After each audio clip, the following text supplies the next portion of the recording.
और बदलती परिस्थितियों को देखते हुए इस इलाके में मौजूद 23 पंजाब रेजिमेंट की अल्फा कंपनी को लोंगेवाला की सुरक्षा की जिम्मेदारी दी गई। कंपनी ने लोंगेवाला में पाकिस्तानी सेना के आने वाले सैलाब को रोकने के लिए डिफेंस इख्तियार करने शुरू कर दिए। दुश्मन अपने पूरे लोहे के साथ आया था, लेकिन 23 पंजाब की तैयारी मजबूत थी। आइए चलें लोंगेवाला, जहां 120 जवानों की टुकड़ी का नेतृत्व कर रहे हैं मेजर कुलदीप सिंह चांदपुरी। बाचावा मेजर। पोस्ट लोंगेवाला 4 दिसंबर 1971 शाम 6 बजे।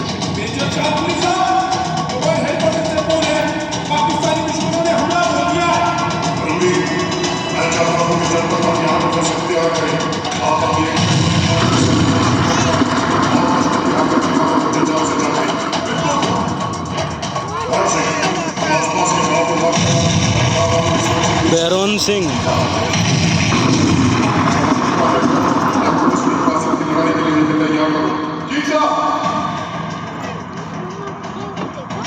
दिसंबर 1971 की रात 2 बजे दुश्मन की मीडियम गनों ने पोस्ट पर भारी गोलाबारी शुरू कर दी।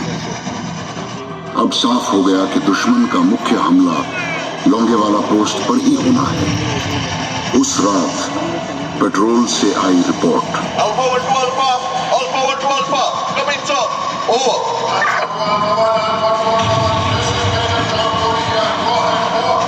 पाकिस्तान की पूरी टैंक रेजिमेंट बड़ी तादाद में हमारे इलाकों में आ चुकी है सर, और अब वो सीधे लोंगेवाला पोस्ट की तरफ बढ़ रहे हैं सर। समझ गया, इसीलिए आज और इंक्वायरी हो रही है टैंक्स की आवाज को बताने के लिए। तुम दुश्मन पर नजर रखो, रिपोर्ट देते रहो। Over and out.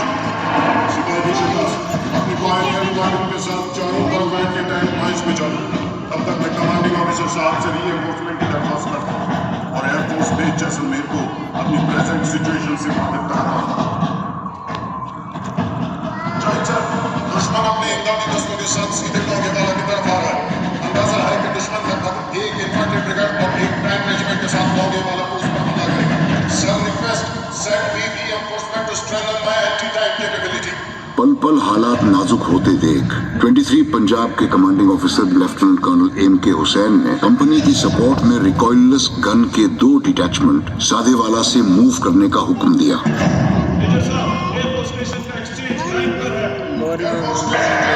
वो बंदूक भेजे ना वो। Hello, wing commander Baba here. Sir, this is major Chandpuri from Longewala post calling. Pakistani tanks are approaching towards my post.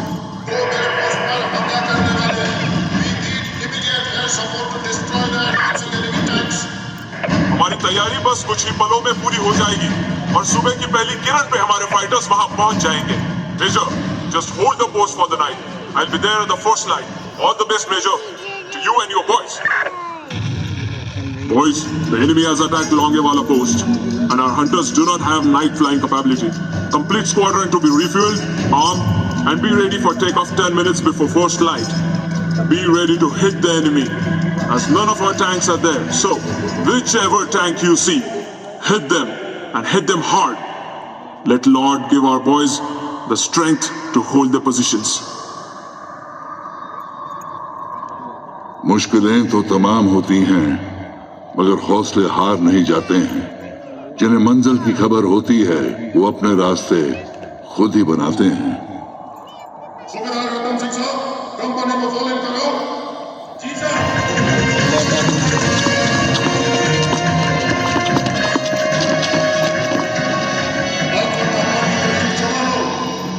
आज की रात इम्तिहान की रात है।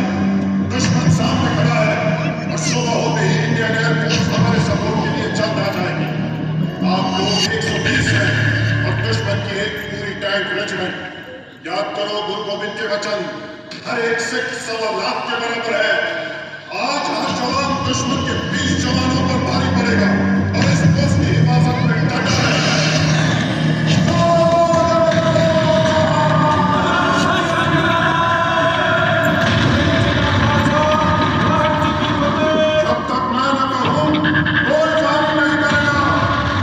वो मुंह मूवी देखी था आपण अजय देवगन की लोंगे वाला पाहिजे अजय देवगन के बाल देखी थी नई वाली मूवी। कंपनी पोस्ट के नजदीक आते ही माइनफील्ड से अनजान एंटी टैंक माइनफील्ड ने अपना पहला शिकार एक पाकिस्तानी टैंक को बनाया।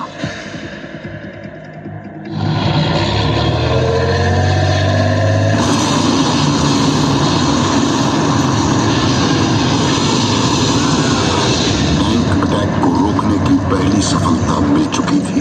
ऐसे में दुश्मन के सैनिकों के हमले को रोकने का काम एमएमजी पोस्ट पर तैनात सिपाही जगजीत सिंह ने बखूबी निभाया।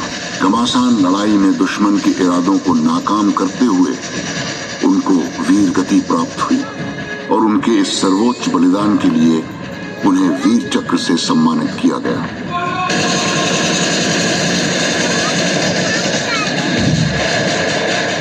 सूबेदार बचत्तर सिंह ने अपनी सूझबूझ और अद्भुत रण कौशल का परिचय देते हुए हमारी 2 रिकॉइललेस गन जीप के सहारे दुश्मन की पूरी टैंक रेजिमेंट को रात भर रोक कर रखा और एंटी टैंक कार्यवाही में दुश्मन के टैंकों को बर्बाद कर दिया।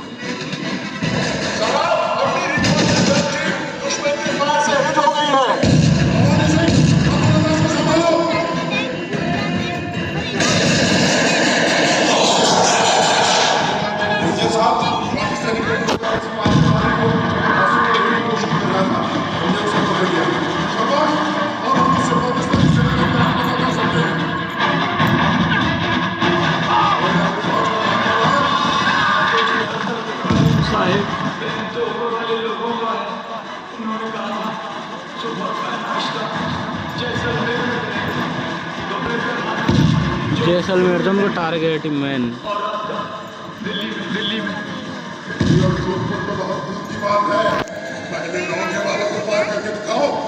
दुश्मन को गुमान भी नहीं था कि मेरी रक्षा के लिए तैनात भारतीय सेना की ये छोटी सी टुकड़ी ही दुश्मन के लिए काफी होगी। कर्नल अकरम, आपके टैंक्स आगे क्यों नहीं बढ़ पा रहे हैं? जनाब, हिंदुस्तानी फौज ने लौंगेवाला के आगे एंटी टैंक माइनफील्ड बिछा रखी है। इनके जोश को देखकर ऐसा लगता है यहाँ कंपनी नहीं एक पूरी बटालियन ने डिफेंस इख्तियार किया हुआ है। हम आगे नहीं बढ़ पा रहे हैं सर। इस लड़ाई के दौरान रणोतार की एडवांस लैंडिंग ग्राउंड से आर्टिलरी के मेजर आत्मा सिंह और कैप्टन पीपीएस सांघा ने अपने क्रूशक विमान से मुश्किल परिस्थितियों में उड़ान भरी और दुश्मन की हर हरकत पर नजर रखते हुए एयर ऑपरेटिंग पोस्ट से एयरफोर्स स्टेशन जैसलमेर को लगातार ग्राउंड टारगेट की जानकारी देते रहे। Major Chanpuri, my hunters have taken off from Jaisalmer and they'll be there in minutes to destroy the enemy वालों tanks. से वापस प्लान हुआ अब यार फोटो तो खींच ही नहीं पाऊंगा फिर लाइट चल जाएगी। हाँ मदद के लिए पहुंची जाएगी। अपनी अपनी पोस्ट में डटे रहो।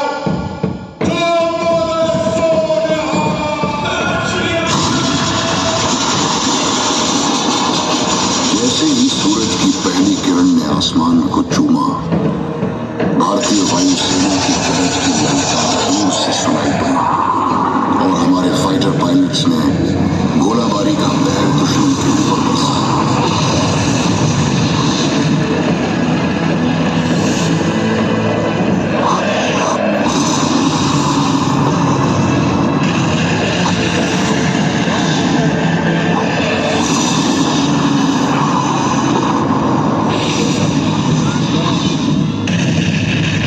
पाकिस्तानी टैंक भारतीय वायुसेना के फाइटर जहाजों के लिए महज एक मामूली टारगेट की तरह प्रतीत हुए। उन्हें आसानी से निशाना बनाते हुए एक एक करके नेस्तो नाबूद कर दिया गया। इस लड़ाई में भारतीय वायुसेना की हंटर्स स्क्वाड्रन ने लगातार सॉर्टीज से दुश्मन के ऊपर कहर ढाया।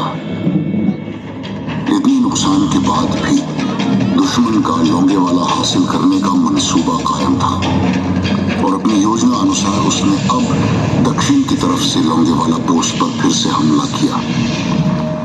भारतीय सेना के कमांडर्स ने पाकिस्तान के इस चाल को पहले ही समझ लिया था और लौंगेवाला पोस्ट को लेफ्टिनेंट कर्नल एएस गरेवाल की कमांड वाली 17 राजपुताना राइफल्स की डेल्टा कंपनी 20 लांसर्स की एक टैंक ट्रूप और 170 फील्ड रेजिमेंट के तोपों से रीइंफोर्स कर दिया। और अब इन जांबाजों ने मिलकर लोंगेवाला पर हुए दूसरे हमले का मुंह तोड़ जवाब दिया। 20 लांसर्स के ट्रूप लीडर दफेदार हरबीर सिंह ने अपनी जान की परवाह न करते हुए अकेले ही दुश्मन के 2 टैंक बर्बाद कर उनका मनोबल तोड़ दिया। इस घमासान लड़ाई में दफेदार हरबीर सिंह ने शहादत हासिल की। इसके लिए उन्हें मरणोपरांत वीर चक्र की उपाधि प्रदान की। 1971 की लोंगेवाला की लड़ाई में पाकिस्तान को भारी नुकसान पहुंचा और उसके कई सैनिक मारे गए। लोंगेवाला की लड़ाई अब तक खत्म नहीं हुई थी, क्योंकि दुश्मन अब भी हमारी सीमा के अंदर मौजूद था। अपने अहम के शिकार पाकिस्तानी सेना के 51 ब्रिगेड की बची हुई टुकड़ियों ने बॉर्डर पोस्ट 638 के इलाके में डिफेंस इख्तियार कर रखा था। दुश्मन अब बिना पानी और रसद के रेत में फंसा हुआ था। उसके तमाम टैंक और वाहन बर्बाद हो गए थे और अब उसकी बची हुई ताकत को खत्म करने का टास्क बॉर्डर पोस्ट 638 के एरिया में ब्रिगेडियर एन रामादास की 30 इन्फेंट्री ब्रिगेड की कमांड में 13 कुमाऊं और 6 इंडिपेंडेंट आर्मर्ड स्क्वाड्रन को दिया गया। 1962 में रजांगला में अपनी शूरवीरता से पहचान बनाने वाली 13 कुमाऊं अब लेफ्टिनेंट कर्नल आर.वी. जाटर के कमांड में पुनः अपने रण कौशल के प्रदर्शन के लिए उत्सुक थी। नए T-55 टैंकों से लैस मेजर R.D. लॉ की कमांड में 6 इंडिपेंडेंट आर्मर्ड स्क्वाड्रन भी दुश्मन पर कहर बरसाने के लिए तत्पर थी। भारतीय सेना के इस हमले का आगाज बॉर्डर पोस्ट 638 के इलाके पे प्लान के मुताबिक हुआ। भारतीय सेना के इस हमले से बुरी तरह घबराई पाकिस्तानी सेना की आर्टिलरी ने बौखलाहट में अंधाधुंध गोले बरसाने शुरू कर दिए। लेकिन आर्टिलरी शेलिंग की परवाह किए बिना 6 इंडिपेंडेंट आर्मर्ड स्क्वाड्रन ने जहां दुश्मन को भारी नुकसान पहुंचाया, वहीं 13 कुमाऊं ने एक के बाद एक हमला जारी रखा। भारतीय सेना की 168 फील्ड रेजिमेंट ने इन्फेंट्री को बखूबी सपोर्ट करते हुए बॉर्डर पोस्ट 638 के बंकरों में छुपे हुए पाकिस्तानियों पर गोले बरसाकर उनके हौसले पस्त कर दिए। 13 कुमाऊं की डेल्टा कंपनी के नेतृत्व के लिए मेजर D.S. शेखावत को सेना मेडल से नवाजा गया। अपने स्क्वाड्रन के सफल मार्गदर्शन और वीरता का परिचय देने के लिए मेजर R.D. लॉ, जो बाद में ब्रिगेडियर बने, उन्हें वीर चक्र से सम्मानित किया गया। लेफ्टिनेंट भटबारे और नायब रिसालदार चैन सिंह ने स्क्वाड्रन की शौर्य गाथा में अपनी शहादत से ऐतिहासिक पन्ने जोड़ दिए। टैंक के ऊपर खड़े होकर दुश्मनों पर गोलियों की बौछार करने और साथ ही आर्टिलरी फायर को सही दिशा देने के लिए कैप्टन G.S. बाजवा के साथ रेडियो ऑपरेटर लांस नायक टेकराम को वीर चक्र से सुशोभित किया गया। ये अटैक इतना जोशीला और प्रभावशाली था कि दुश्मन अपने हथियार और मरे हुए साथियों को भी छोड़कर भागता हुआ दिखाई दिया। भारतीय सेना और वायुसेना के मजबूत अटैक के बाद दूर दूर तक अगर कुछ दिखाई दिया तो भागते हुए पाकिस्तानी सेना के कदमों के निशान और बर्बाद टैंकों के ऊपर खुशी से नाचते मेरे जांबाज सैनिक। इतनी विकट परिस्थितियों में एक छोटी सी फौज की टुकड़ी ने दुश्मन को इतना भारी नुकसान पहुंचाया जो शायद ही किसी और लड़ाई में हुआ होगा। मेजर कुलदीप सिंह चांदपुरी, जो बाद में ब्रिगेडियर बने, उनको देश के दूसरे सर्वोत्तम युद्ध पदक महावीर चक्र से सम्मानित किया गया। विंग कमांडर बावा और उनके जांबाज फाइटर पायलट, जिसमें स्क्वाड्रन लीडर बाली, फ्लाइट लेफ्टिनेंट गोसाई, फ्लाइट लेफ्टिनेंट P.K. दास ने महत्वपूर्ण भूमिका निभाई। इस टीम ने आसमान में वीरता का ध्वज लहराया।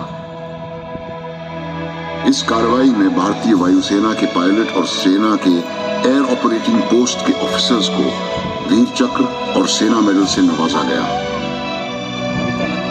भारतीय वायुसेना की हंटर स्क्वाड्रन की इस उल्लेखनीय योगदान की मेजर जनरल RF खंबाटा ने जल्दी आ प्रशंसा गया भी की।